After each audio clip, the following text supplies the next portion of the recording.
Le choc initial est très pénible pour lui. Il souffre comme s'il était un projectile lancé par un canon et voyageait au-dessus des mers et des montagnes. Il faut donc l'endormir dès le départ et déployer ses membres pour que l'avant de son corps ne soit pas séparé de l'arrière et que la violence du choc se répartisse dans chacun de ses membres. Quand la première partie du trajet est accomplie, le transport devient plus aisé. Nous laissons alors les corps flotter à l'air libre. Alors que j'en étais là de mon rêve, un vent se leva et troubla mon sommeil, de sorte que je me retrouvais dans la réalité. Seigneur Dieu. Ce voyage vers la Lune a été imaginé il y a plus de 4 siècles par un homme de génie. Cet astronome, mu par une soif de comprendre que rien ne pouvait étancher, a changé à jamais notre conception de l'univers. Vous voyez ? Vous ne pouvez pas vous rendre compte de mon véritable mouvement. Parce que vous êtes vous-même en mouvement. Et l'empereur exige d'avoir son horoscope sans délai. Il ne suffit pas d'écrire des livres très intelligents!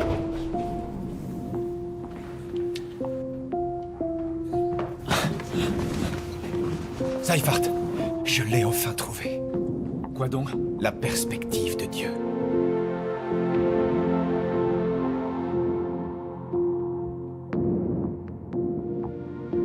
Il s'appelait Johannes Kepler.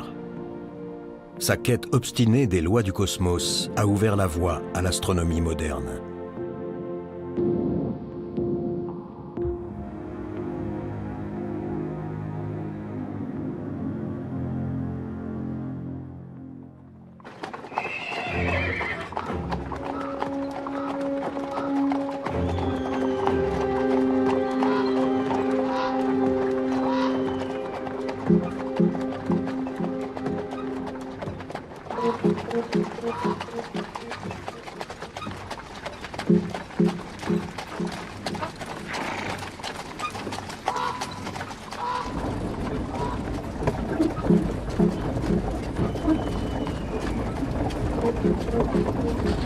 Cocher, faites halte!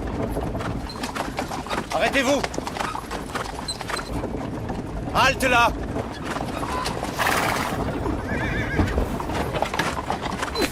Elle est enceinte, ma parole.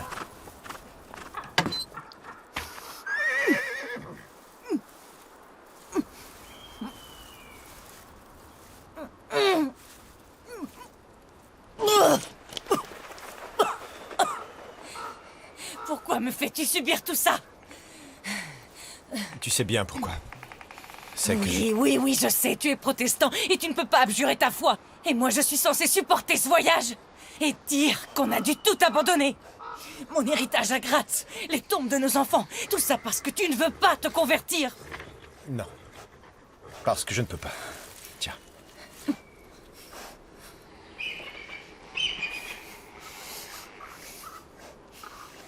Tout ira mieux dès que nous arriverons à Prague.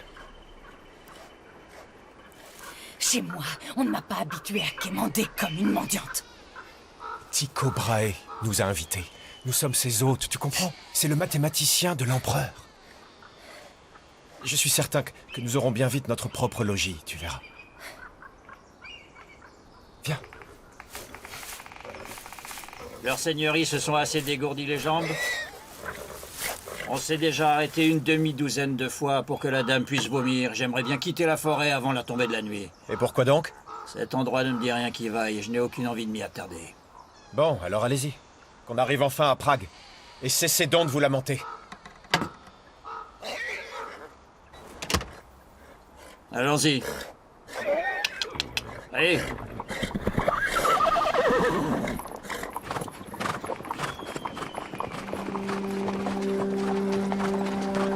L'époque de Kepler est pétrie de contradictions.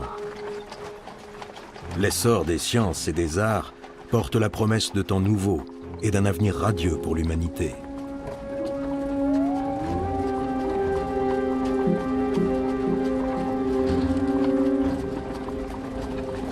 Mais la réalité quotidienne des peuples est bien éloignée de ce tableau idyllique. Les épidémies, comme celle de la peste, font des ravages. Ceux qui sont épargnés se sentent abandonnés de Dieu, impuissants face à leur sort tragique.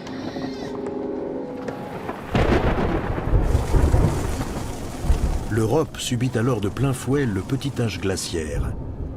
Les hivers sont rigoureux, la pluie et le gel ruinent les récoltes et provoquent de terribles famines. Les hommes ne s'expliquent pas la misère qui s'abat sur eux et se réfugient dans la superstition. Les sorcières sont accusées de tous les maux. D'innombrables femmes soupçonnées d'avoir fait alliance avec le diable sont persécutées et brûlées. La chasse aux sorcières aurait fait près de 80 000 victimes en Europe.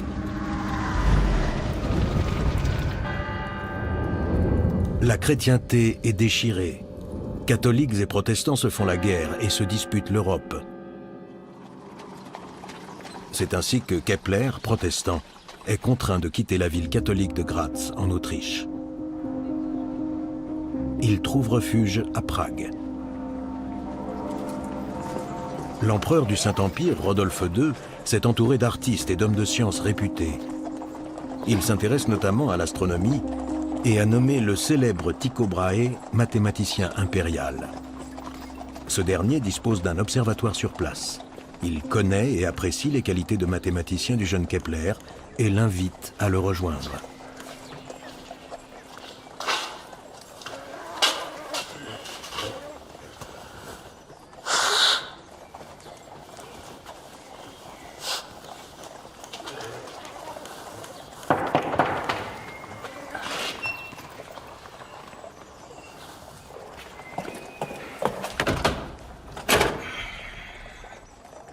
Yep.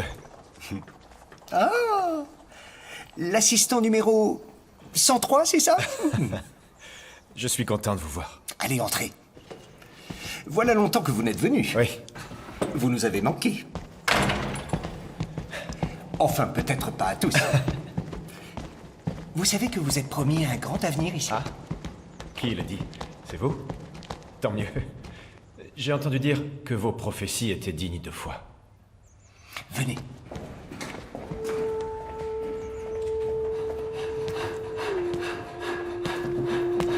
Ah, Kepler, vous voilà enfin.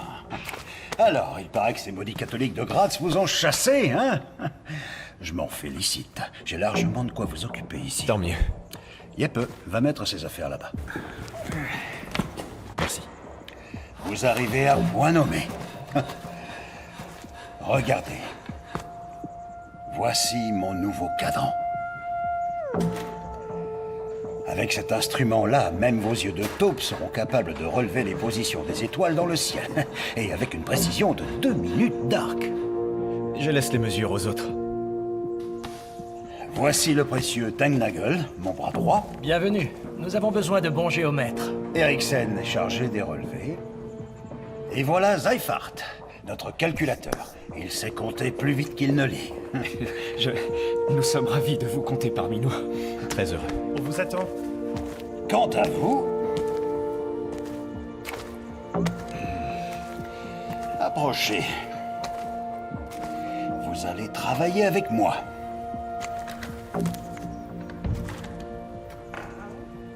Nous allons nous consacrer à ces catalogues. Et attention au viseur, espèce de bourrique. Je te l'ai déjà dit plusieurs fois. La prochaine fois, ce sera la porte. Nous savons bien qu'il est fragile.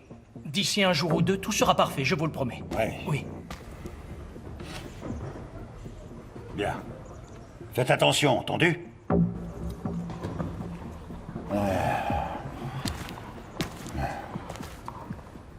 C'est mon bien le plus précieux. 30 années d'observation des cieux. Si Dieu a conçu l'univers d'après un plan géométrique, nous le trouverons dans ces pages. Je n'aurais pas mieux dit moi-même. Quel flatteur.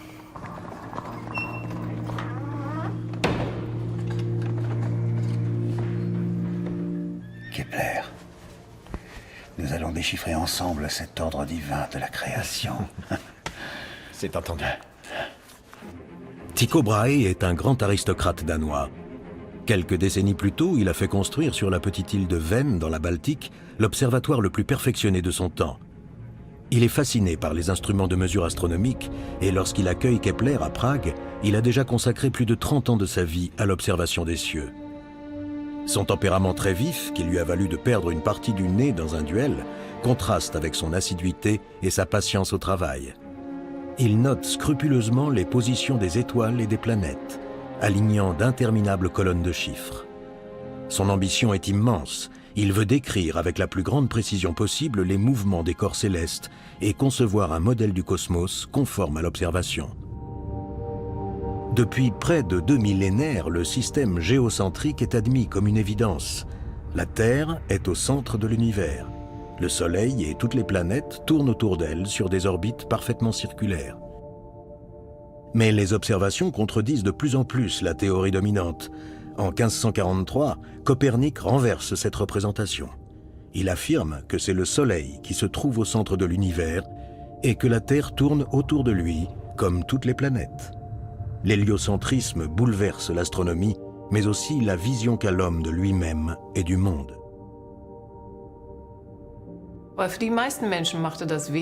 L'idée paraissait absurde à la plupart des gens. La Bible enseignait que la Terre était la plus noble des planètes.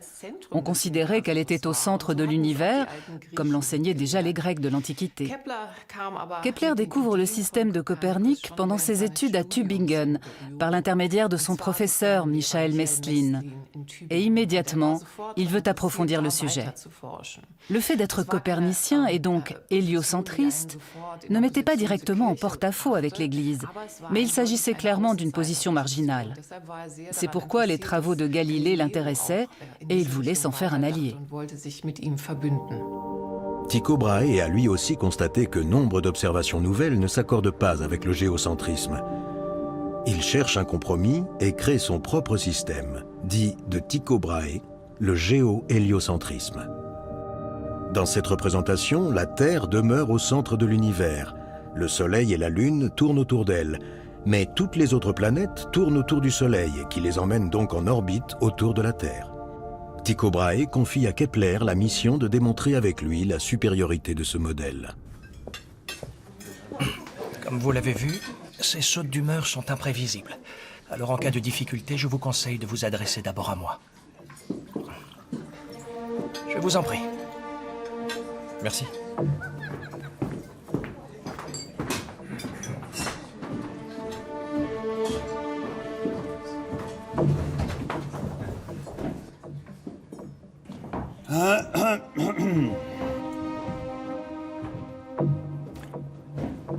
Grâce soit rendue à notre Seigneur, qui a si richement paré cette table.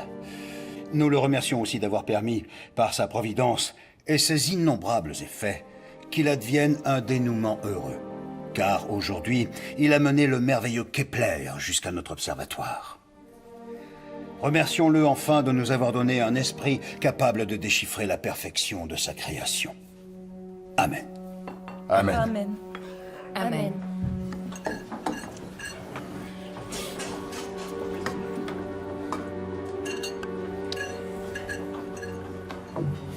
Tengnagel partage la table de la famille? C'est sa place habituelle. Ah.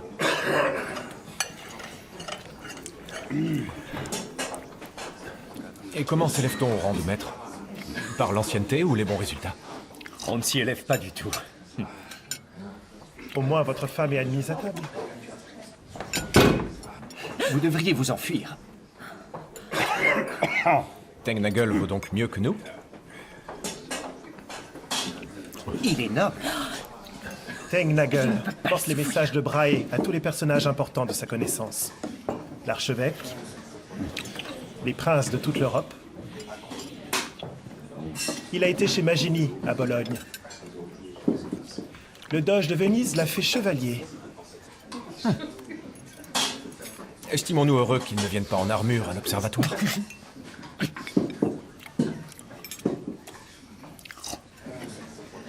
C'est une très bonne chose que Kepler soit là. Je n'ai rien contre vous, mais vous n'avez jamais été un grand théoricien. Qu'allez-vous lui confier? Une récalcitrante. La planète Mars. Il va se faire les dents sur la trajectoire de Mars dans le ciel.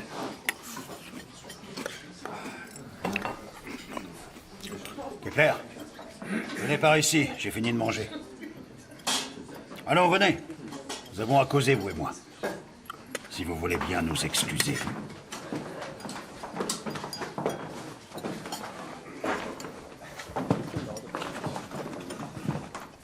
Tengnagel, laissez-lui la place. Kepler.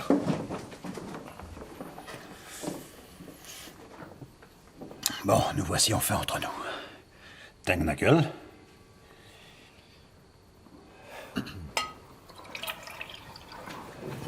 Je vous souhaite la bienvenue à Prague. Et la bienvenue dans ma demeure. Merci. À une collaboration fructueuse. Alors santé. À la vôtre. Santé. À votre santé.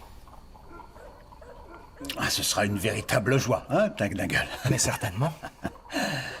Car quoi que nous donnions à calculer à notre mathématicien de génie, je connais par avance l'aboutissement de ses réflexions. Oui, on verra bien. Oh, mais c'est tout vu. Le modèle ticonien des épicycles est celui qui correspond le mieux à mes observations et mes relevés.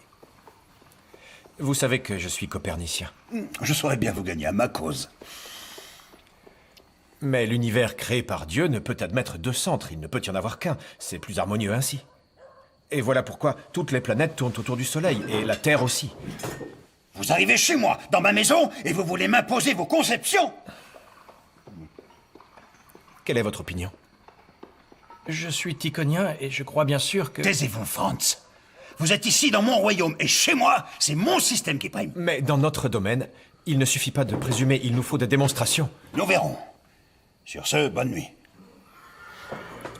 Tengnagel.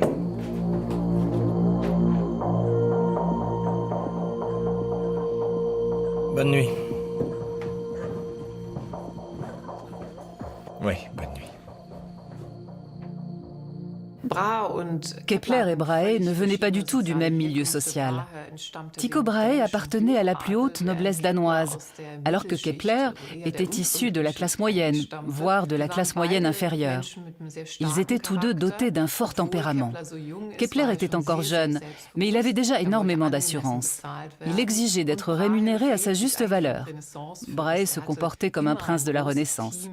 Il avait tout un petit peuple d'assistants à son service. Il était habitué à traiter avec les empereurs et les rois. Pour Kepler, tout cela était nouveau, mais il a pris ses marques.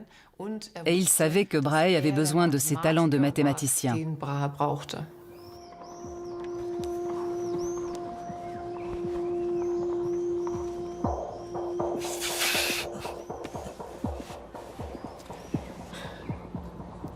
De quel mal êtes-vous atteint? Je ne saurais vous le dire. Je me porte tantôt comme un charme et tantôt très mal. Mais je serai bientôt sur pied.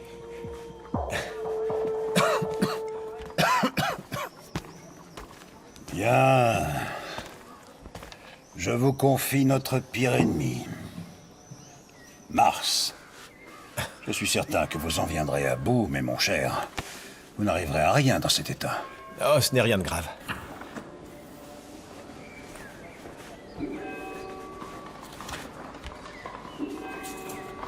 Notre ennemi, Mars. C'est parce que Mars ne se déplace pas comme on le voudrait. Les autres planètes dévient elles aussi légèrement de l'orbite idéale que nous avons calculée, mais Mars, c'est différent. Elle semble obéir à ses propres règles. Tenez. Elle fait de petits cercles sur son orbite. Oui, de véritables pas de danse. Mais si Dieu a voulu la faire ainsi, il doit y avoir une logique dans ce mouvement. Seifert, les calculs d'hier. Merci. Au fait, Kepler, ne vous avisez plus jamais de vous jouer de moi devant Tycho. M'avez-vous bien compris? Quoi? Mais ce n'était pas mon intention. Je ne connais pas vos intentions, mais je vois bien ce que vous faites. Et cela me déplaît.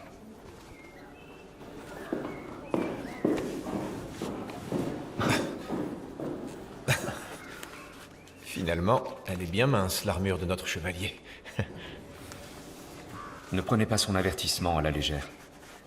Mieux vaut ne pas se quereller avec Tengnagel.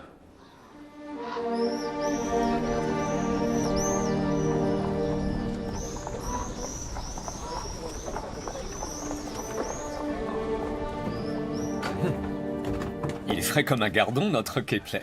C'est un miracle, cette guérison. Oui, oui. Ce sont les herbes médicinales de ma mère. Oui, elles font de l'effet. Et maintenant, au travail. 1 semaine pour calculer l'orbite de Mars. C'est ce qu'il me faudra. Votre prédécesseur a failli perdre l'esprit.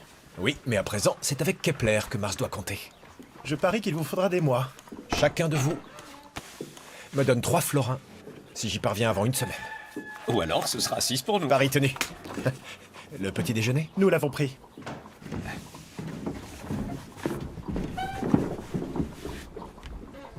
Vous auriez dû m'en parler. Ce n'était guère facile ces derniers temps. En revanche, séduire ma fille pendant que j'avais le dos tourné, c'était beaucoup plus facile, hein? Depuis 5 ans, je me consacre corps et âme à vos recherches. Je m'y dévoue entièrement. Oui, Elisabeth et moi, nous envisageons de... Oui, quoi donc? Je ne vous en avais encore rien dit, mais je comptais le faire. J'aurais pu vous en parler plus tôt. Oui, c'était peut-être une erreur. Mais n'en avez-vous jamais commis? Je suis célèbre pour ne faire aucune erreur. Enfin. Quoi qu'il en soit, vous savez à quel point je vous tiens en estime.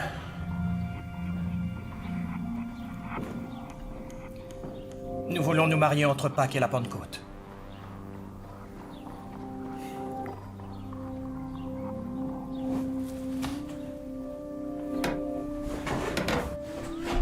Mais je vais vous dire une chose. Que ce soit bien clair, j'attends de vous une loyauté absolue. Avec ce mariage, vous deviendrez membre à part entière de la famille Brahe. Il faudra subordonner vos desseins aux miens.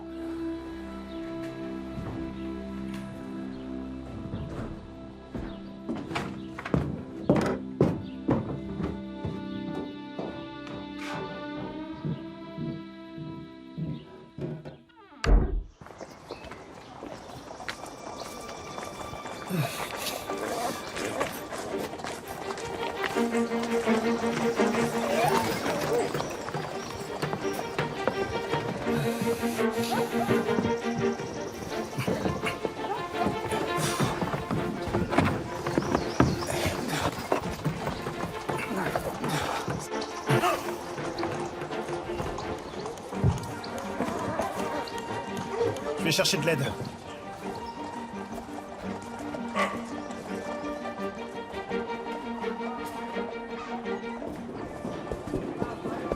Qu'on ne me dérange plus avant les relevés de ce soir. Nous aurions besoin de renforts pour le cadran.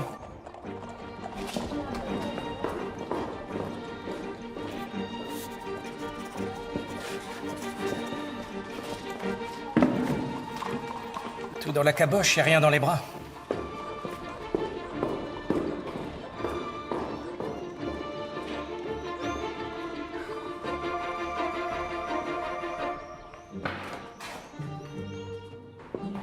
Tengnagel!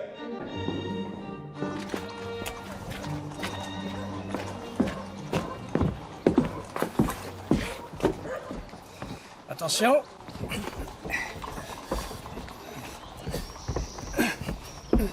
Allez. Ah! Dieu du ciel! Vous avez perdu la tête? J'ai peut-être moins de force que vous n'en avez. Mais je n'ai pas gagné mes lauriers dans le lit de la fille de Brahe. J'ai mes propres mérites. Comment osez-vous me parler de la sorte, espèce d'astrologue de province? Je suis là car je sais calculer, ce qui n'est pas votre cas.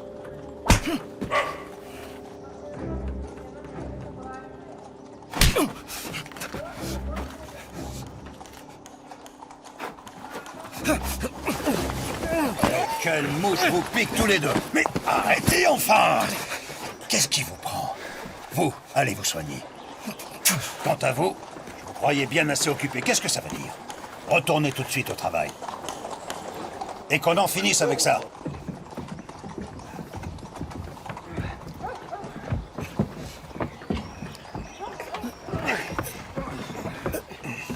Faites attention au viseur. Allez.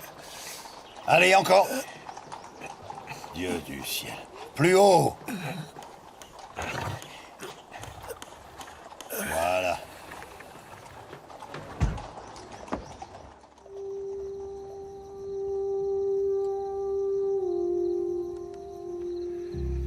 Ce soir, nous allons relever les positions des étoiles dans la constellation du Cygne. On commence avec Alpha.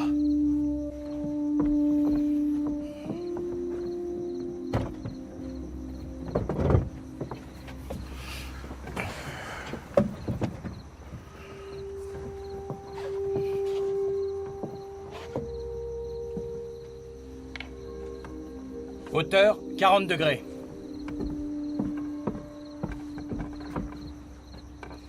Azimut, notez 25. Donnez-nous le passage au méridien, Eriksen.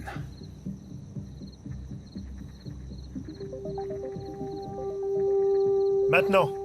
23h25. Chez moi, c'est 27 minutes. Faites-moi la moyenne. Nous passons ensuite à Delta.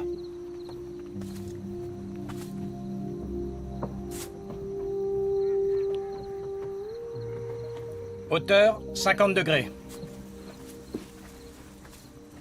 Azimut, 30. Eriksen.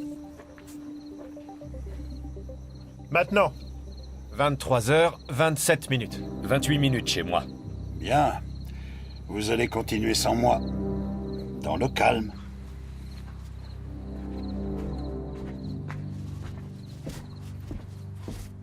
Tycho Brahe était passionné d'astronomie depuis son adolescence, où il avait observé une éclipse de soleil. Ce qui le distinguait des astronomes de son temps, c'est qu'il était prêt à remettre en question le modèle dominant, celui de la fixité du cosmos. Il a été le premier observateur systématique. Et il a contribué à fonder tout un champ de l'astronomie. Aujourd'hui, il va de soi qu'il faut toujours réaliser ses observations à heure fixe, ou traiter les données de façon objective. Mais à l'époque, c'était radicalement nouveau. Il a fait œuvre de pionnier. Et il a fabriqué des instruments très précis pour noter ses observations de la façon la plus exacte et la plus neutre possible.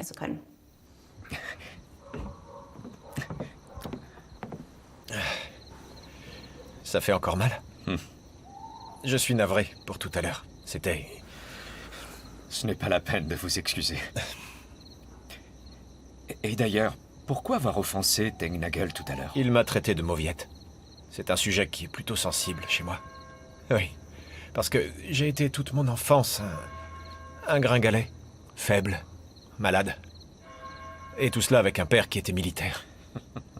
Et avec une mère qui avait un tempérament querelleur. J'étais un sujet de déception constant pour mes parents. Mon seul beau souvenir de toute cette époque, c'est le soir béni où ma mère m'a emmené voir une comète dans le ciel étoilé.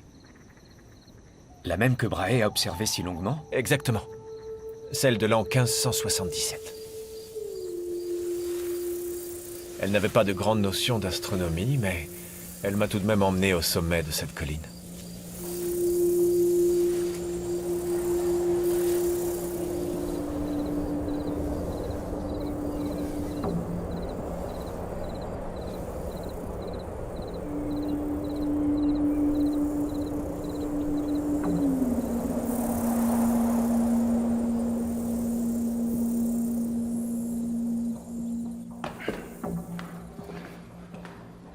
Depuis cet instant, j'ai voulu en savoir davantage sur les phénomènes célestes et sur les choses en général. Attendez un instant.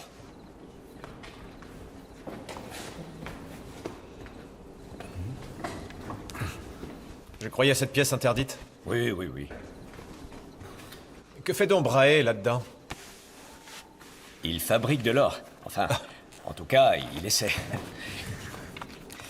Mais naturellement, je ne suis pas censé le savoir. L'alchimiste.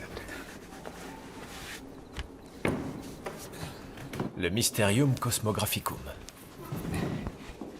Cet ouvrage a décidé de ma vocation pour l'astronomie.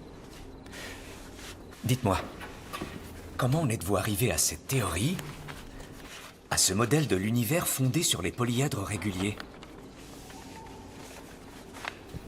Je voulais répondre à plusieurs questions. Pourquoi y a-t-il 6 planètes, et pas 12, ou bien 100? Et pourquoi leur distance au Soleil et leur vitesse sont telles qu'elles sont, et pas autrement? Dieu n'a pas créé les lois de l'univers par hasard.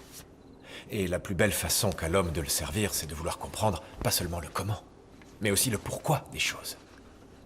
Par exemple, pourquoi l'univers est-il ainsi, tel que Dieu l'a fait?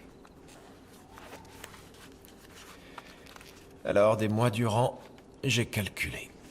Un véritable cauchemar. Et puis j'ai fini par comprendre. Et qu'avez-vous compris? Seifert, Dieu est un mathématicien.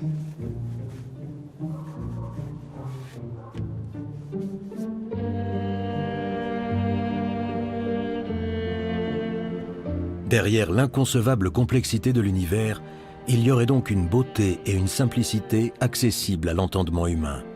Un système qu'il serait possible de représenter en une seule image.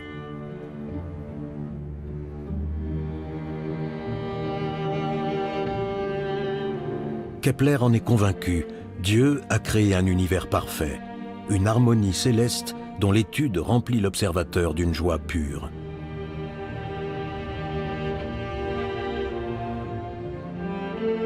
Un monde dont l'homme peut saisir les lois, puisque celles-ci sont fondées sur les nombres et sur la géométrie.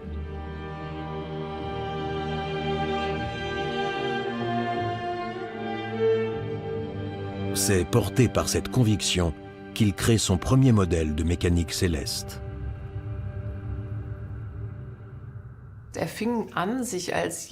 Il prend confiance en ses capacités et se convainc qu'il est à même de percer le plan divin de l'univers. Dans le Mysterium Cosmographicum, il s'attaque à une question difficile. Pourquoi les planètes ne sont-elles pas placées à distance égale les unes des autres? Et il propose une réponse. Ces distances ne peuvent pas être simplement irrégulières. C'est incompatible avec son idée de Dieu. Un Dieu qui a établi un ordre régulier auquel se conforment tous les objets du cosmos, y compris la Terre. Il soutient que ces distances variables correspondent à la forme des solides de Platon, des 5 polyèdres réguliers, qui sont de tailles différentes, et il montre que les proportions correspondent. Et cette représentation prouve que Dieu n'est pas simplement un géomètre ennuyeux. Il y a quelque chose d'à la fois extrêmement intelligent et de ludique dans le choix de ces distances qui correspondent à l'emboîtement des polyèdres réguliers.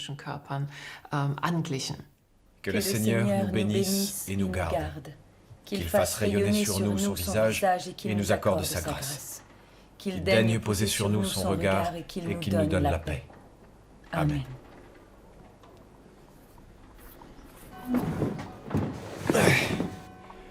Ce coquin de Tengnagel se marie. Et combien de temps va durer sa lune de miel? Ah, des mois. En tout cas, il n'est plus là.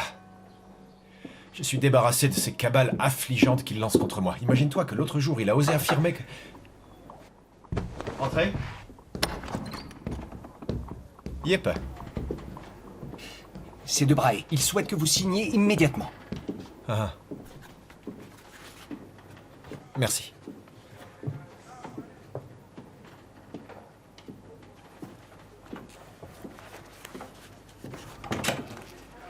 Je m'engage à ne pas utiliser ces recherches pour mes propres travaux. Tu ne signes pas tant qu'on n'a pas vu la couleur de notre argent. Oui, bien. Brahe doit d'abord me présenter à l'empereur, je te l'ai dit plusieurs fois. Alors profites-en pour le rappeler à ses obligations. Ta signature contre une audience auprès de Sa Majesté. Je ne ferais pas ça si j'étais vous. Cet odieux petit gnome s'est permis d'écouter à notre porte. C'est pour votre bien. Uniquement pour votre bien. Ça, j'ai du mal à le croire. Que me conseillez-vous de faire? N'essayez pas d'imposer quoi que ce soit à Brahe. Il n'apprécie guère ces procédés. Vous ne l'avez pas remarqué, manifestement. Vous n'avez vraiment que des chiffres en tête, monsieur le savant. Épargne-nous tes insolences et dis-nous où tu veux en venir. À présent que Tengnagel est parti, vous devrez plus que jamais tâcher de gagner les bonnes grâces de Brahe. Et je vous y aiderai. Qu'est-ce que ça t'apporte à toi? Je considère votre époux comme un grand savant, chère madame. Et j'apprécie les grands hommes. Alors signez cet engagement. Mon ami, qu'y a-t-il encore? Et pour ce qui est de l'audience auprès de l'empereur, je me ferai un plaisir de vous l'obtenir. Merci.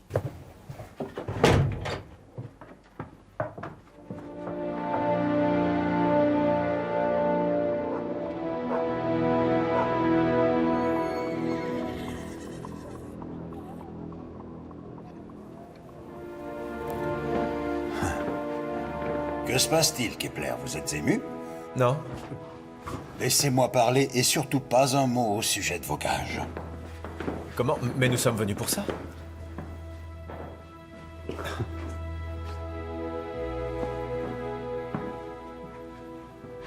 Ces collections sont impressionnantes.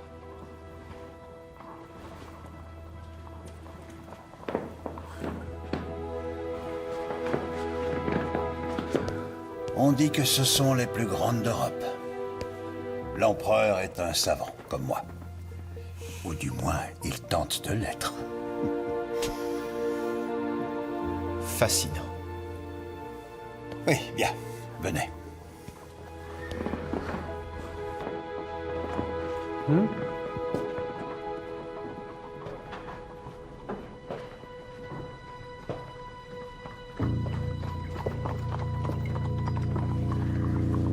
Approchez sans crainte, cher messager du ciel. Alors, qu'en dites-vous? Mon cabinet de curiosité vaut le détour, n'est-ce pas?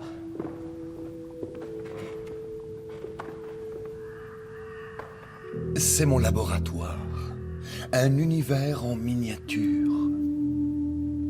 Ces collections me permettent d'explorer les merveilles de la création divine, vous comprenez? Oui, cette démarche m'est familière, Votre Majesté. Voici donc ce Kepler dont on nous a tant vanté les mérites. On m'a rapporté que pour vous, le mystère du cosmos n'en était plus un. J'aime les hommes qui connaissent les arcanes du monde, mais il vous faudra convaincre Maître Brahe de ne pas garder pour lui seul son secret le plus précieux, les tables astronomiques. C'est pour cette raison que nous sommes ici. Nos séances d'observation vont bientôt toucher à leur fin. Les tables, lorsqu'elles seront établies et publiées, seront, avec votre permission, la plus importante de toutes nos œuvres. Nous aimerions leur donner le nom de Votre Majesté. Nous souhaiterions les appeler les tables Rudolphines. C'est une merveilleuse idée, n'est-ce pas? Oui, Votre Majesté. Leur précision sera bien supérieure à toutes les tables jamais établies. Dieu vous entende. Elles seront encore indispensables à tout astronome d'ici 2 siècles. Eh bien, allons, je compte sur vous.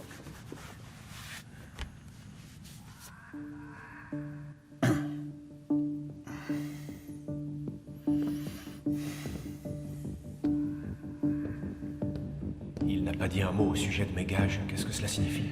C'est bon signe, évidemment. Il vous a vu, il vous bien. Les détails d'ordre pécuniaire se règlent avec le chambellan, pas avec l'empereur. Les tables astronomiques existent depuis l'Antiquité. Essentielles aux astronomes, elles permettent de calculer la position du Soleil, de la Lune et de la Terre. On peut ainsi placer à l'avance dans le calendrier les périodes de semailles et de récolte, mais aussi établir des horoscopes. À l'époque, on considère comme une évidence que les étoiles influencent le caractère et le destin des hommes.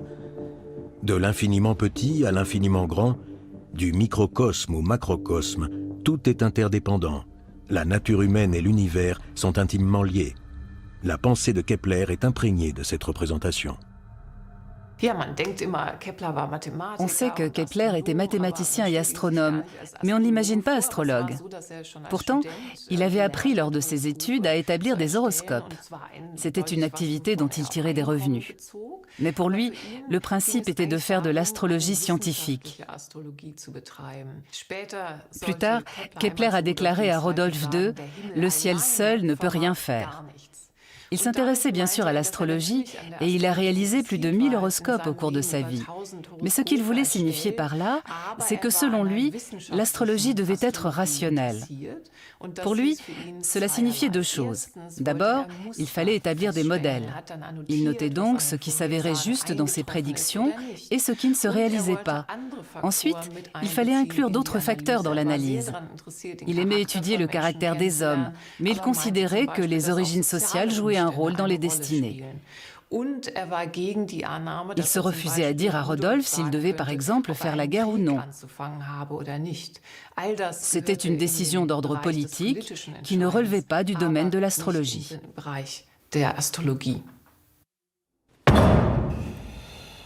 Voilà, tout est là. Fort bien. Mais quel est ce tout qui est là? Vous avez ici le catalogue de mes observations, toutes les étoiles classées par constellation, les tables de Mars que vous connaissez déjà. Et dans ce volume, il y a toutes les positions des planètes que nous avons relevées jusqu'à maintenant. Voilà qui promet de douloureuses heures de calcul. Comment procédons-nous? Eh bien... Faire la liste des positions des étoiles exige assez peu de réflexion. Je préférerais continuer à me consacrer à Mars. Zyphart m'aide pour les calculs. Bien. Faisons-nous des progrès? Non, pas tellement. J'ai fait tout mon possible. Mais mes calculs ne correspondent pas à vos relevés. Comment cela? Eh bien, par endroits... Mars s'écarte de 8 minutes d'arc de vos relevés, et ce, quelle que soit la méthode de calcul que nous employons. Mais... vous ne voudriez tout de même pas réfuter les orbes circulaires? Non, je n'en ai nulle envie. Mais peut-être le faut-il. Comment? Vous? Vous qui, plus que tout autre, défendez contre vents et marées la perfection absolue de l'univers? Peut-être les cieux sont-ils très différents de ce que nous avons toujours imaginé. Possible. Mais nous verrons tout cela demain. Pour l'heure, je suis attendu au banquet de Pierre de Rosenberg. Vous m'accompagnez? Nous venons à peine de commencer. Comme vous voudrez. Quand vous aurez terminé, remettez bien tous les catalogues dans l'armoire et fermez-la à clé. Vous redonnerez la clé à Yep. Merci. Puis-je vraiment vous faire confiance? Partez sans crainte. J'irai lui remettre les clés.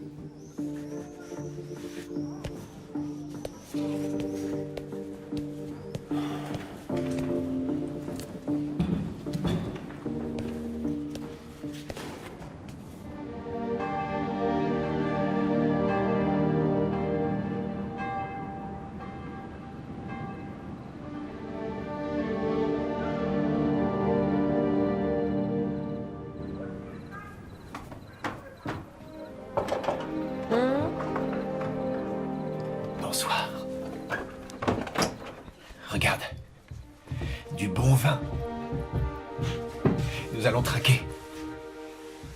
Désormais, je peux consulter les observations de Brahe. Nous allons travailler à ces tables ensemble. Pour l'empereur. Et enfin, je vais avoir une pension.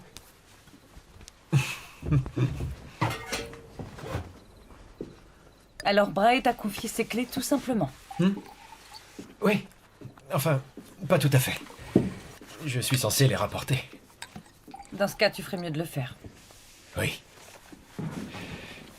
La semaine prochaine, le chambellan m'enverra mon premier versement. Que dis-tu de cela?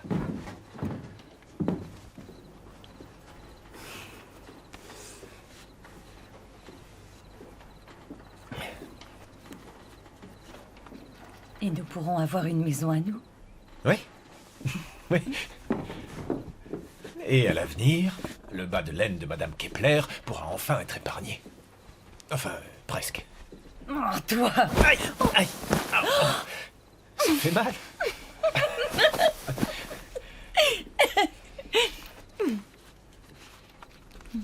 Viens par là.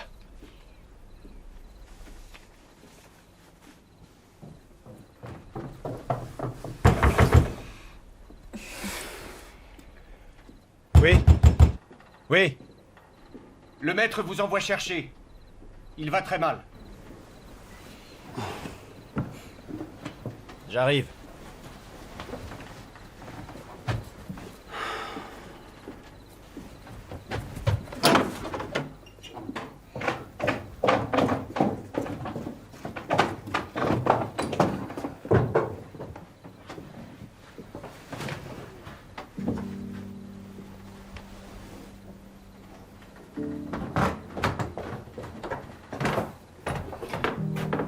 Vous avez quelque chose à me donner.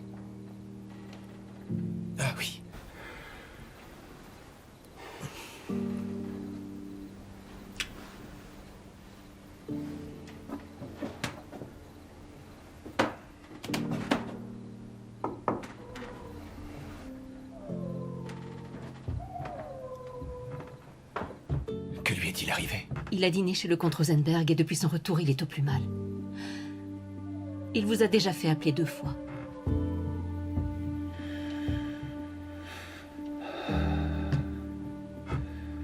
Kepler approchait.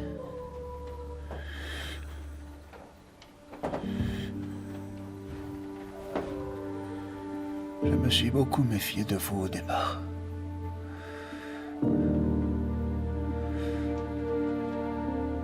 Mais tout cela, c'est du passé. Vous êtes le seul espoir qui me reste. Les tables, mon modèle céleste. Je ne suis pas arrivé au bout. Mais vous, Kepler, vous devez le démontrer. Kepler, démontrez-le.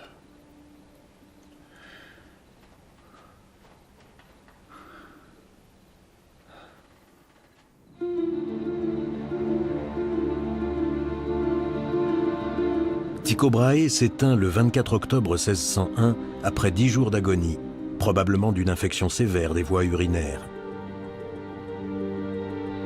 2 jours plus tard, Kepler lui succède en tant que mathématicien de la cour impériale. Il a 29 ans.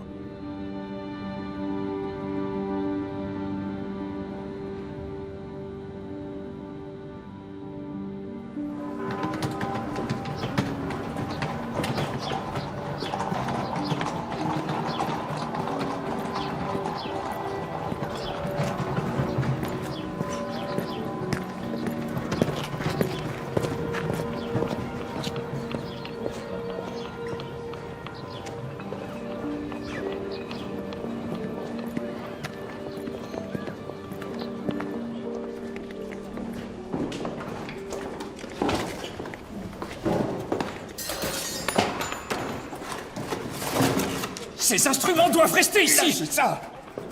Ils appartiennent à l'observatoire! Que se passe-t-il? L'épouse de Brahe fait vider l'observatoire.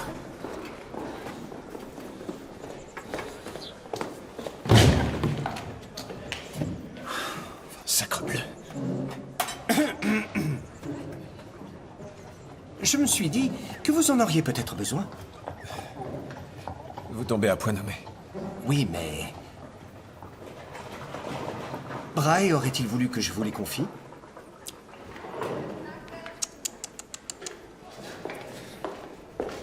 Je le sais bien.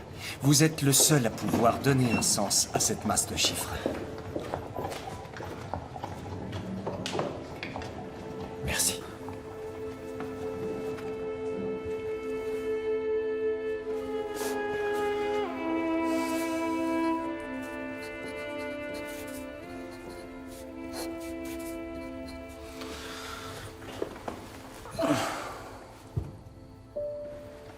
Voici les 2 valeurs que j'ai calculées et qui s'éloignent le plus des observations faites par Brahe.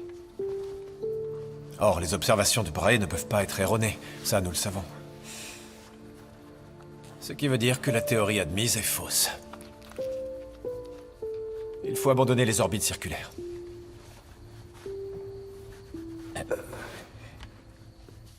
Jamais aucun astronome n'a imaginé d'autre figure qu'un cercle. Eh bien, il faut nous défaire de ce fardeau.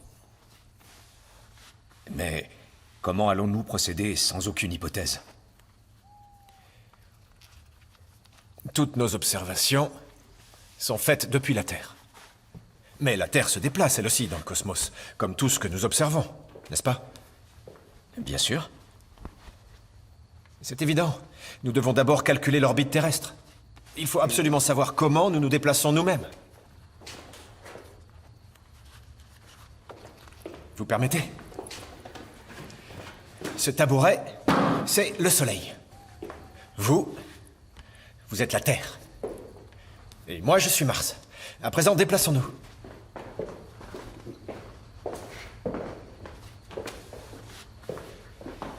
Regardez. Vous ne pouvez pas rendre compte de mon véritable mouvement. Parce que vous êtes vous-même en train de tourner. Et voyez, vous me dépassez même. Mais comment en sortir? C'est un problème insoluble. Non. Pas si on peut se placer du point de vue de Mars. Et de cette position, on observe la Terre. Mais Mars est elle aussi en mouvement. Certes. Mais nous connaissons sa période de révolution. Nous savons qu'elle met 687 jours pour faire le tour du Soleil. Regardez.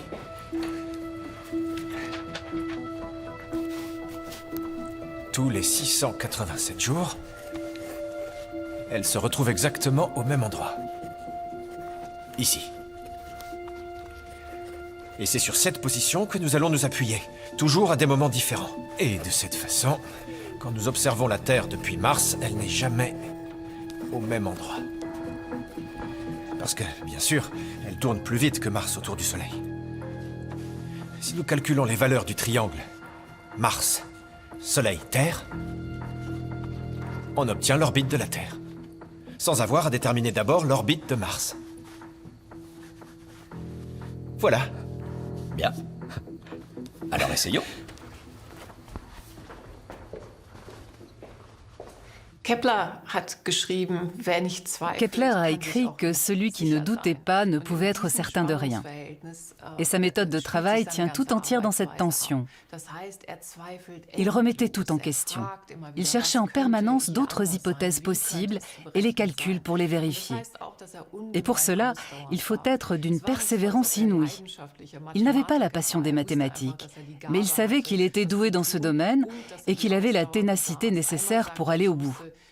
Il a dit un jour qu'il avait dû refaire 181 fois le même calcul dans plus de 40 cas.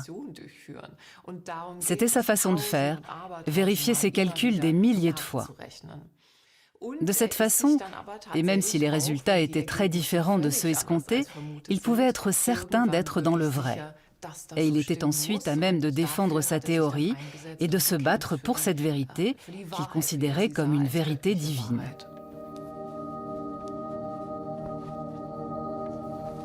Je n'y vois plus. J'ai des taches devant les yeux.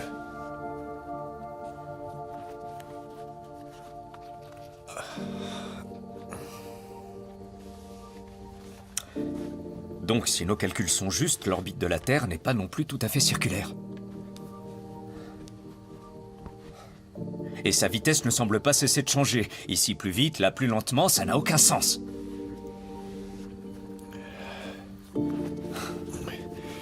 Il y a forcément un sens.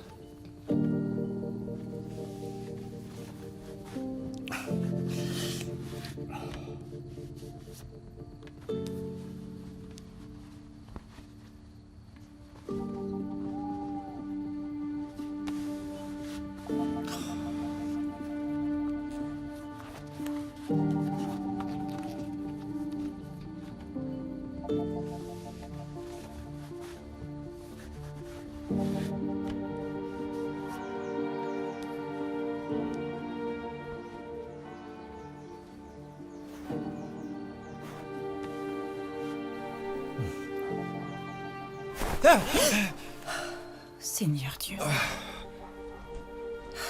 Tu as passé toute la nuit à marmonner des choses. Tu m'as empêché de dormir. Je suis désolé.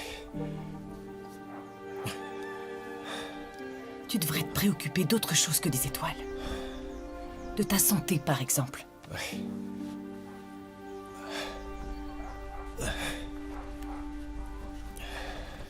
Et je ne veux pas parler des remèdes miracles de ta mère.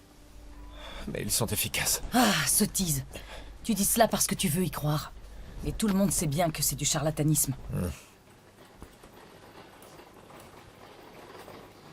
Enfin bref. Depuis combien de temps l'empereur ne t'a-t-il pas payé? Je suis allé le voir 3 fois, en quelques semaines. Tu peux aller le voir une 4e fois puisque tes visites n'ont pas eu d'effet. Non.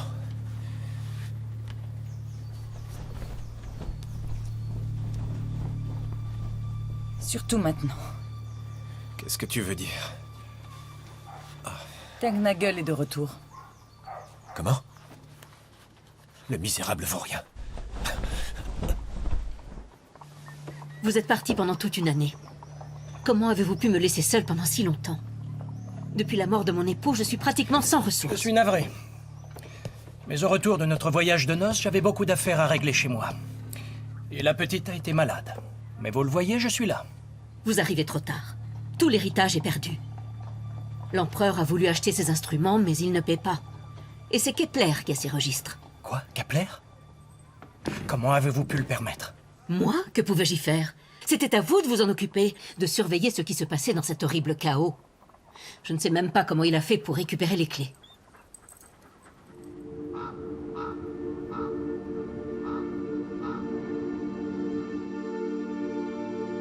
Votre Majesté, sauf votre respect, si vous pouviez demander à votre chambellan de me verser au moins une partie de ma pension... Vous l'aurez, serais... votre pension, soyez sans crainte. Mais nous avons à discuter d'une affaire plus importante. L'écuyer Tengnagel vient de sortir d'ici. Vous avez appris qu'il est de retour de Deventer. Je suis... C'est-à-dire la cour est débitrice auprès des héritiers de Brahe. Voilà pourquoi vous devez lui retourner les catalogues et lui remettre tous les résultats auxquels vous êtes parvenu à l'aide des relevés de Brahe.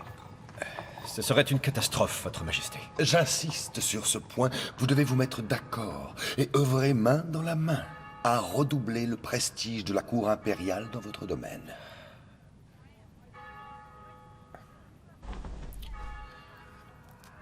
Enfin...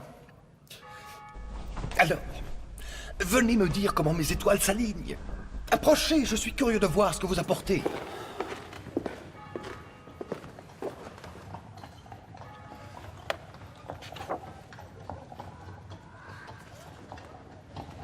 Ah, magnifique. Et qu'est-ce que cela veut dire pour les prochains mois? Du bien? Probablement. Probablement. Kepler, vous devriez vous donner un peu plus de mal et veiller à ne pas m'impatienter. Majesté, voici vos étoiles.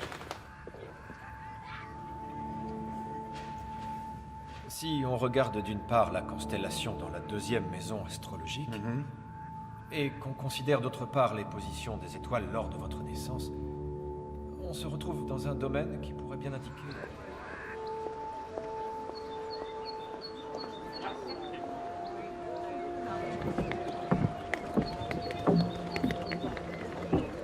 Alors? Quels sont les derniers résultats? Kepler dit que Mars ne se déplace pas toujours à la même vitesse. Parce qu'il existe une force qui vient du Soleil et une autre qui vient des planètes. Il l'appelle la paresse. La paresse? Et qu'est-ce que ça veut dire? Je n'ai pas tout compris, mais je crois qu'il veut dire que la force exercée par le Soleil parvient à vaincre la paresse des planètes et les fait se mouvoir. Je ne comprends toujours pas. Entre nous, personne ne comprend. Depuis quand les astrologues se préoccupent-ils des forces? Peut-il se mettre à dos tous les cercles savants d'Europe? Il ne s'embarrasse pas de l'avis de ses pairs. Ce qui l'intéresse avant tout, c'est la vérité. Je vois que tu lui restes loyal. Il doit maintenant déterminer la forme des orbes planétaires. En ce moment, il travaille sur une forme d'œuf. Une forme d'œuf? Je ne sais pas non plus comment il en est arrivé à cette idée. C'est peut-être parce que sa femme est enceinte.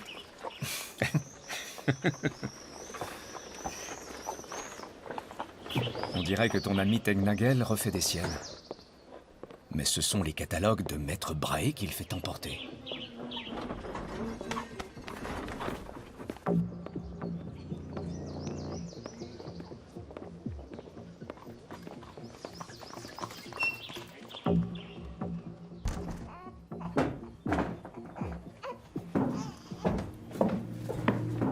Barbara, comment va l'enfant? Il est souffrant. Tu rapportes du travail à la maison à présent? Quoi? Non, non. Tu as du courrier de Leonberg. Hein?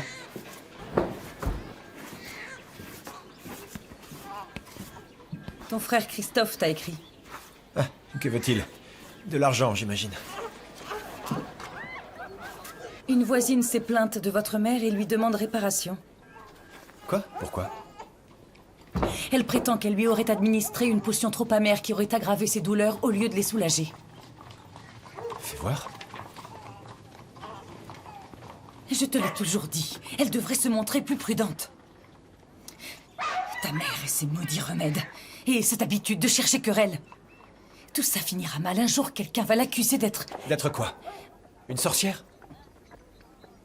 Je ne veux pas dire que je le crois, mais je suis persuadée que d'autres le pourraient.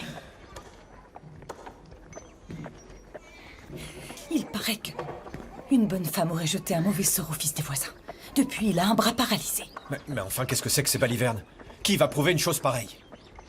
Parce que dans ce cas, chacun dit ce qui l'arrange. Moi, si je suis souvent malade, c'est peut-être parce que je partage le lit d'une sorcière.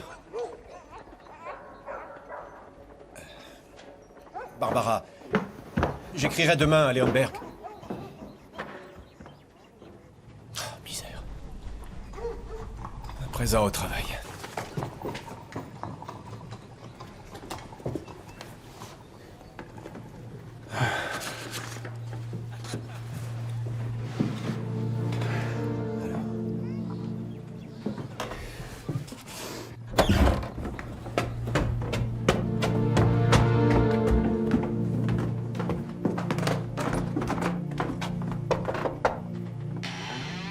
Katharina? Bonjour. Va chercher Seifert. Vite.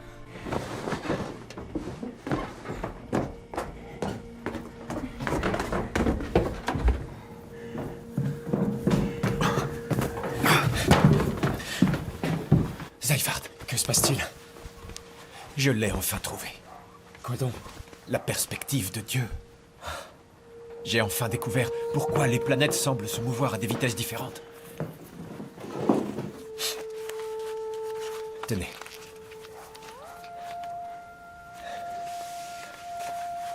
Quelle que soit l'apparence exacte des orbes planétaires,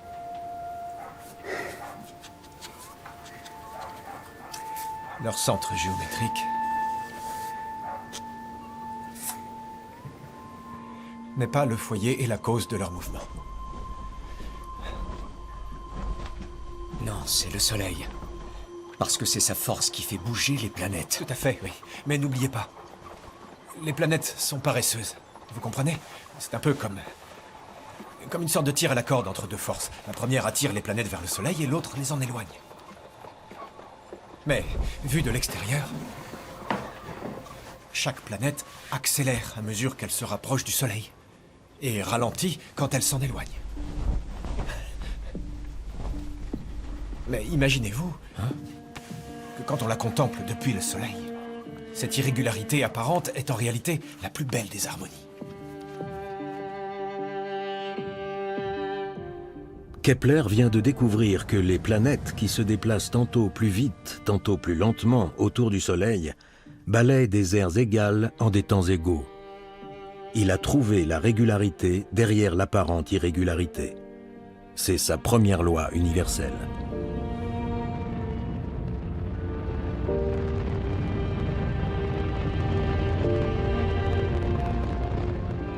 On utilise toujours cette loi, baptisée deuxième loi de Kepler, par exemple pour calculer l'orbite et la période de révolution des satellites.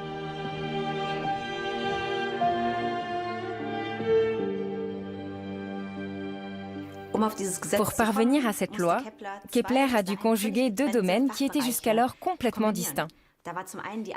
Il y avait d'un côté l'astronomie, qui avec l'astrologie et les mathématiques décrivait le monde sans tenter de le comprendre, et de l'autre, il y avait la physique, qui n'était valable que sur Terre et qui s'intéressait au pourquoi des choses. Kepler a dit, on va réunir les deux. Il est possible que le Soleil émette une sorte de force qui agit sur la Terre et sur les autres planètes. Et on sait désormais que c'est bien le cas. La force qu'il a imaginée était un peu différente de ce qu'on appelle aujourd'hui la gravitation. Mais il partait du principe que ce rayonnement magnétique émis par le Soleil agissait davantage sur les planètes les plus proches et donc qu'elles se déplaçaient plus rapidement que celles qui étaient plus éloignées. Et cette idée qu'il existe une force unissant le Soleil et les planètes, une force présente dans tout l'univers, c'est la première amorce de l'astrophysique. Vous êtes incroyable. Je n'aurais jamais pensé à cela. Seulement, cette loi ne nous donne pas la forme de l'orbite des planètes. Vous êtes capable de gâcher la plus belle des victoires. Ce n'était pas mon intention. Non, mais vous avez raison. Et Qu'est devenu notre œuf?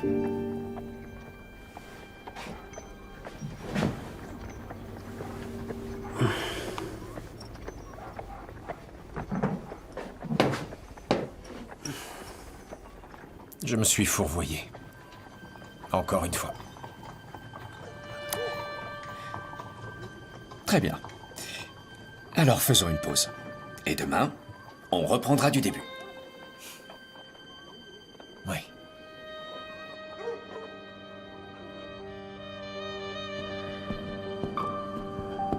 Monsieur l'écuyer Tengnagel. Vous souhaitiez me voir? D'après ce qu'on m'a dit, vous êtes un diplomate indispensable à notre cour impériale. Je vous remercie. Je reviens justement d'une mission au service de votre majesté. C'est d'ailleurs l'objet de ma visite. Merveilleux. Soyez assurés qu'à l'avenir, je ferai encore bien plus appel à vos services. Votre majesté, je... Pas de fausse modestie, monsieur Tengnagel. Sauf votre respect, je ne puis être tout à la fois astronome et diplomate. Oui, mais un astronome, j'en ai déjà un. On m'a rapporté que Kepler est désormais l'un des savants les plus importants d'Europe. Il entretient une correspondance avec Fabricius, Mestlin et même Galilée, pour la plus grande gloire de la cour impériale. Majesté. Je vous demande pardon. Mais voilà déjà 4 ans que Brahe a demandé à Kepler de calculer l'orbite de Mars. Et qu'a-t-il produit jusqu'à présent? Rien. Ne travaille-t-il pas à ces tables astronomiques? Je veux dire à mes tables, les tables Rudolphine? Pas une minute, à ma connaissance. Parce que vous lui défendez de voir les précieux registres de Maître Brahe. Non, enfin, il peut les consulter, et quand il lui plaît. N'est-ce pas, Erickson? Quoi qu'il en soit, je souhaite qu'il se consacre à ces tables astronomiques. Vous lui apporterez tout votre soutien, et quant à vous, monsieur l'écuyer, vous allez entreprendre pour moi une mission diplomatique, toutes affaires cessantes. J'apprécie votre talent dans ce domaine, je l'apprécie grandement.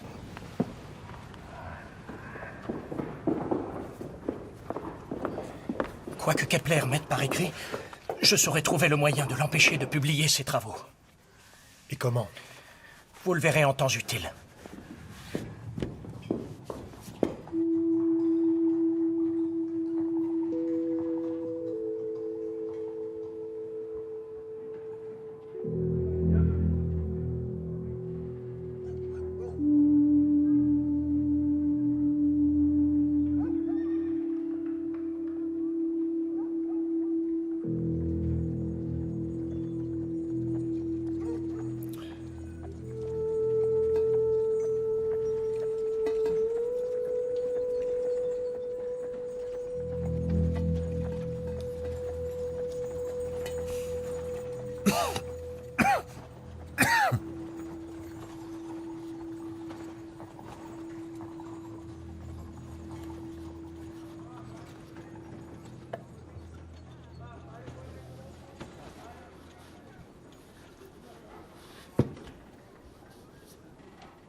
Barbara!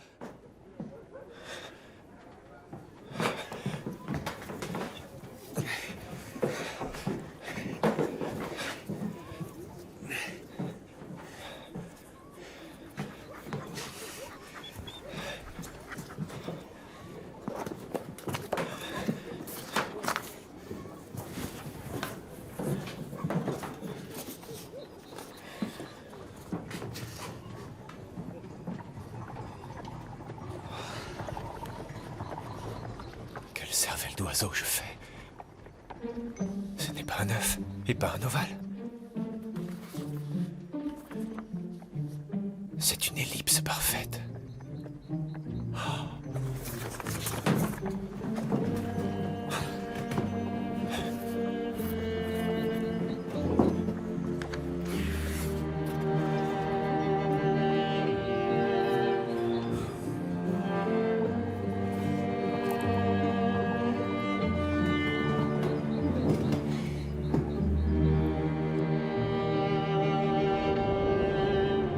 Lorsque Kepler parvient à la conclusion que l'orbite de Mars est elliptique, sa théorie s'accorde soudain avec toutes les observations de Tycho Brahe.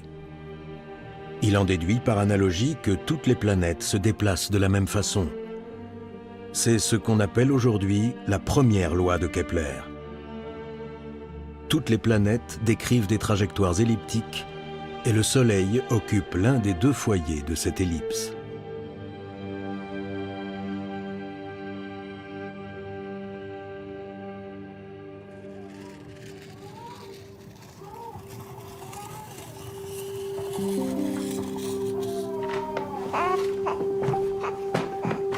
Barbara. Johannes, tu es impossible. Pourquoi ne vas-tu pas travailler à l'observatoire? Parce que j'ai une mauvaise fièvre. Et parce qu'Eriksen y rôde en permanence pour essayer de m'espionner.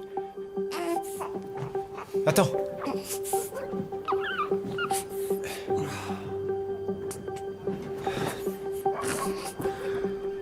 Sais-tu que ton mari vient de remporter le combat de sa vie? Oui, on dirait bien que tu t'es battu. Oui. Ton père a vaincu Mars, le dieu de la guerre. La planète la plus indisciplinée de tout l'univers. Bien, alors maintenant tu peux ranger tout ça. Oui. Je vais le faire.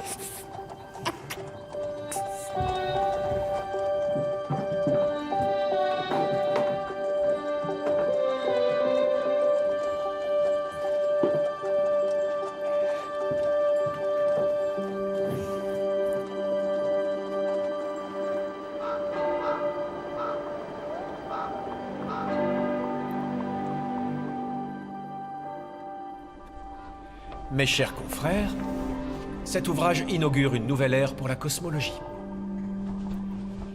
Et puis, voici l'argent du pari que j'ai perdu, avec les intérêts cumulés. 6 ans ont passé, depuis que vous avez franchi cette porte. 6 années de travail. Alors, santé. Santé. Santé.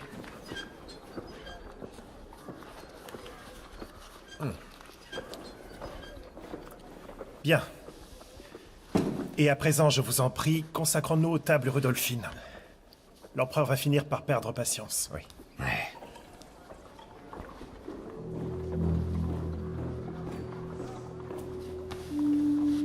L'Astronomia Nova ne sera pas publiée. Qui en a décidé? C'est moi. Vous ne défendez pas le modèle de Brahe, mais le vôtre. J'ai scrupuleusement respecté les observations de Maître Brahe pour en déduire le mouvement réel des planètes. Vous le verrez si vous lisez mon manuscrit. Réel? Quelle bouffonnerie. Des cercles écrasés et quoi? Des planètes paresseuses? Vous serez la risée du monde savant. Vous vous trompez. Vous serez étonné de voir que ce modèle s'accorde précisément aux observations. Cet ouvrage va transformer notre vision du cosmos. Restez en dehors de cela. Vous n'imaginez pas sérieusement pouvoir empêcher le mathématicien impérial de faire publier un livre. Je peux vous assurer que je n'ai le pouvoir! C'est ce que nous verrons. Le grand drame de Kepler, c'est que de son vivant, personne n'avait conscience de l'importance de ses découvertes. Aujourd'hui, on sait que ses travaux comptent parmi les 10 publications les plus importantes de l'histoire scientifique. Kepler ne s'est pas contenté de séparer la théologie de l'astronomie. Il a aussi écrit la première loi moderne de la nature. Il a décrit les planètes comme des corps flottant librement et a ainsi démontré que les lois de la physique ne valaient pas uniquement sur Terre, mais qu'elles étaient universelles. Newton a écrit « Si j'ai vu plus loin, c'est en montant sur les épaules de géants ». Ce qu'il voulait dire par là, c'est que sa théorie de la gravitation n'aurait jamais été possible sans les travaux des savants qui l'avaient précédé, comme par exemple Galilée ou Kepler.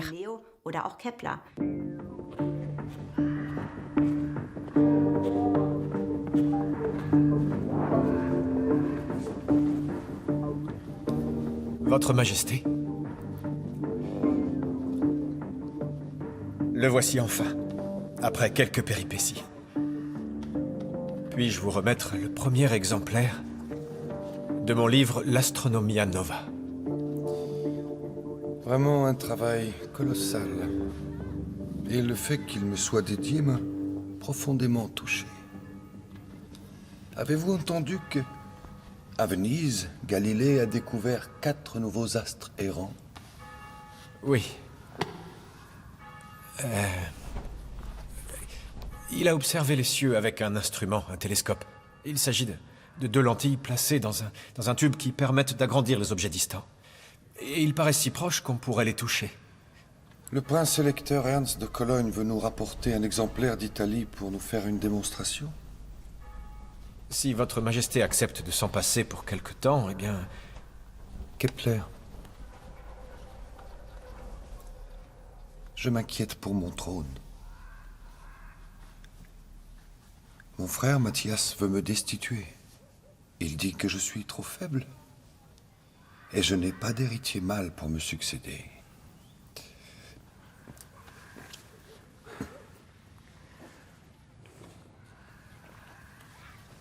Vous et moi, nous sommes plus intelligents que cette bande de traîtres belliqueux. Parce que vous savez lire l'avenir dans les étoiles. Et vous partagez leurs secrets avec moi. Alors, à qui les étoiles sont-elles favorables? À Mathias ou bien à moi?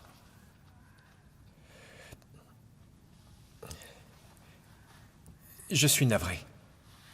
Je ne saurais vous le dire. Kepler, vous ne le savez pas ou vous ne voulez pas me le dire? Je vous avertis. Je connais suffisamment d'astrologues prêts à le faire. Votre majesté trouvera toujours des gens prêts à lui dire ce qu'elle veut entendre. Vous devez remplir votre office de mathématicien et l'empereur exige d'avoir son horoscope sans délai. Il ne suffit pas d'écrire des livres très intelligents!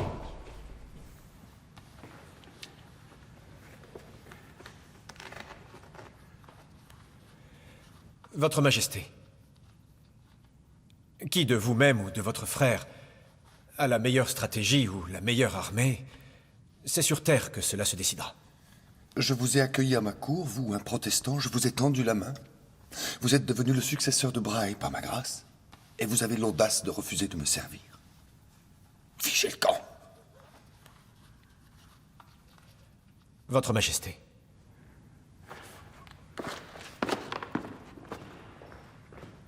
Il me faut une réponse très rapidement.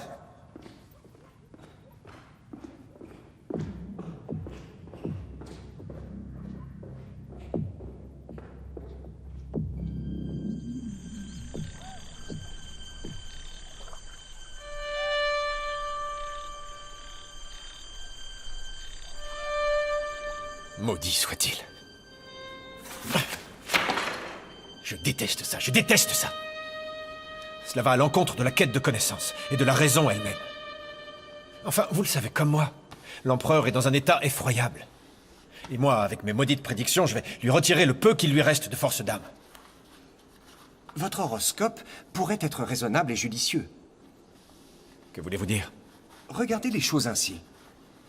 Rodolphe est réellement menacé d'être renversé. Oui. Pourquoi ne pas lui dire qu'il est écrit dans les étoiles qu'il devrait se trouver des alliés? Vous êtes un véritable oracle. Mais c'est une idée. Au moins, ça a du sens. Oui. Le sens, c'est une question de point de vue. Ah, pas en mathématiques. Dans ce cas, vos théories devraient paraître évidentes à tous les savants. Mais il n'en est rien. Ils vous prennent pour un illuminé. Je vois. Vous voulez me dire que j'ai perdu l'esprit? Hein? Le dangereux Kepler? L'homme qui a détruit l'harmonie divine, les orbites parfaitement circulaires? Les vitesses uniformes? Je sais ce que disent les gens, Yep. Mais tous ces phénomènes astronomiques procèdent de lois immuables qui peuvent être exprimées par les nombres. J'en suis convaincu, et peu m'importe ce qu'en disent les gens. Il en est ainsi. Ce nouveau cosmos contient bien d'autres harmonies, tout aussi étonnantes. Et je le prouverai.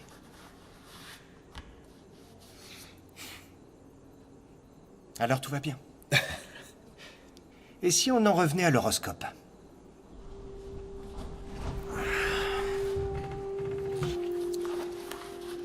Que dois-je écrire?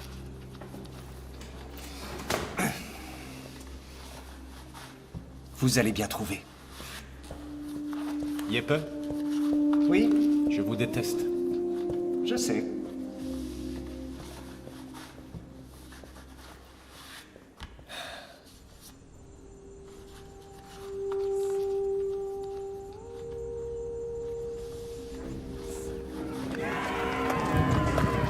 L'empereur Rodolphe cherche effectivement des alliés.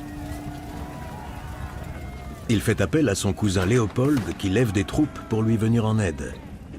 Mais au terme d'une campagne ratée, les soldats font irruption dans Prague et se livrent à un pillage en règle. La ville sombre dans le chaos. Au même moment, Barbara tombe gravement malade.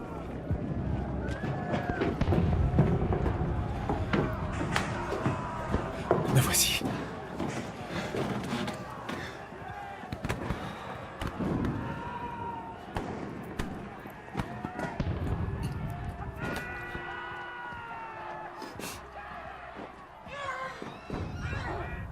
Maman ne respire plus.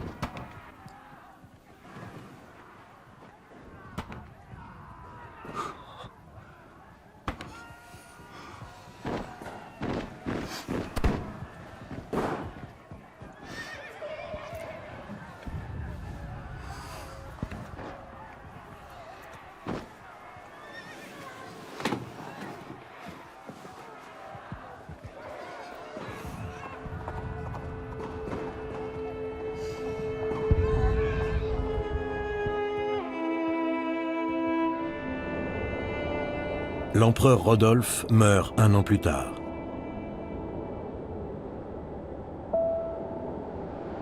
Kepler est veuf avec des enfants à charge. Son mécène mort, il n'a pas d'avenir à Prague. Il part pour Linz, où il a trouvé un emploi comme mathématicien de la province de Styrie. Il faut s'y résoudre, je suis un piètre astrologue. L'empereur aurait de toute façon perdu sa couronne.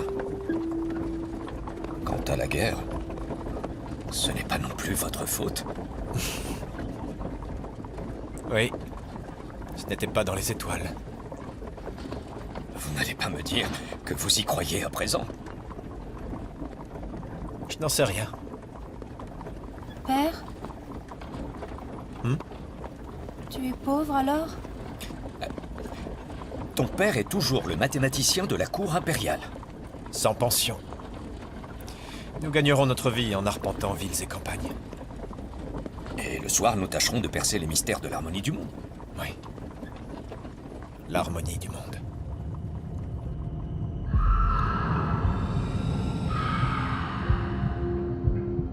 Trois ans plus tard, la mère de Kepler, Katharina, est accusée de sorcellerie et risque le bûcher.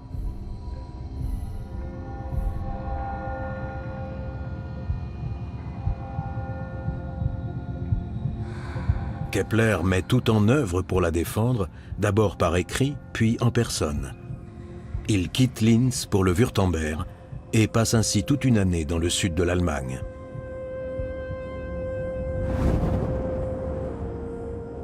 L'affaire ne cesse d'être reportée et dure 6 ans. Katharina est enchaînée pendant des mois et menacée de torture. Mais la persévérance de Kepler finit par payer. Il obtient son acquittement. De nombreuses femmes n'ont pas eu la chance d'échapper au bûcher.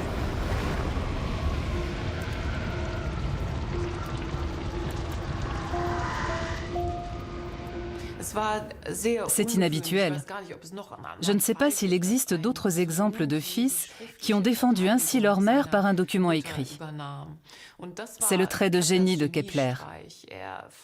Selon le déroulement d'un procès civil romain, il a exigé une transcription de tous les éléments de procédure. Il a donc pu travailler sur tous les témoignages sous forme de texte. Et sa carrière scientifique l'a parfaitement préparé à cela. Il a pu mettre en évidence les incohérences de l'accusation, des faits retenus contre sa mère, et affaiblir considérablement l'argumentation de la partie adverse. Sa mère est libre, mais la guerre de 30 ans ravage la moitié de l'Europe. Kepler devient un nomade, toujours en quête d'un emploi et d'un lieu de résidence, toujours à court d'argent. Il reste malgré tout convaincu que Dieu a créé un monde ordonné et que lui, Kepler, a déchiré une partie du voile qui cache ce plan divin. Harmonique Mundi, l'harmonie du monde, paru en 1618, en apporte la preuve éclatante. L'ouvrage contient la troisième loi de Kepler. Elle définit la relation proportionnelle entre la période de révolution d'une planète et sa distance au Soleil. Cette loi permet pour la première fois d'avoir une idée des dimensions réelles du système planétaire.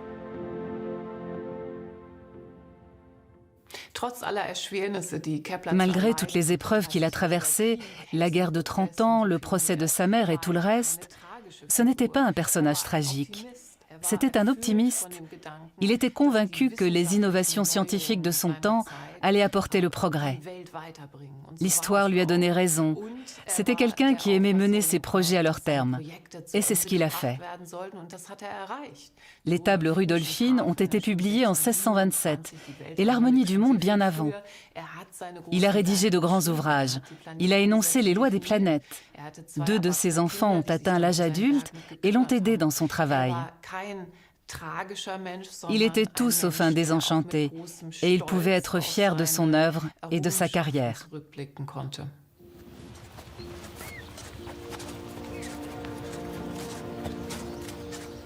Kepler a donc tenu la promesse faite à l'empereur. Après 30 ans de labeur, il met la dernière main aux tables Rudolphines. Il se rend à Ratisbonne, où siège la Diète impériale, pour présenter son travail à Ferdinand II, le nouvel empereur. Il porte toujours avec fierté le titre de mathématicien de la cour. Mais il meurt à Ratisbonne, quelques jours avant son 60e anniversaire, le 15 novembre 1630.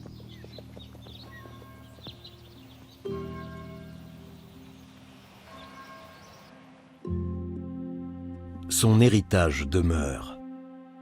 Kepler se considérait comme un prêtre de Dieu, chargé de déchiffrer le livre de la nature. Et il a formulé des lois physiques universelles qui restent indispensables en astronomie et pour les voyages spatiaux.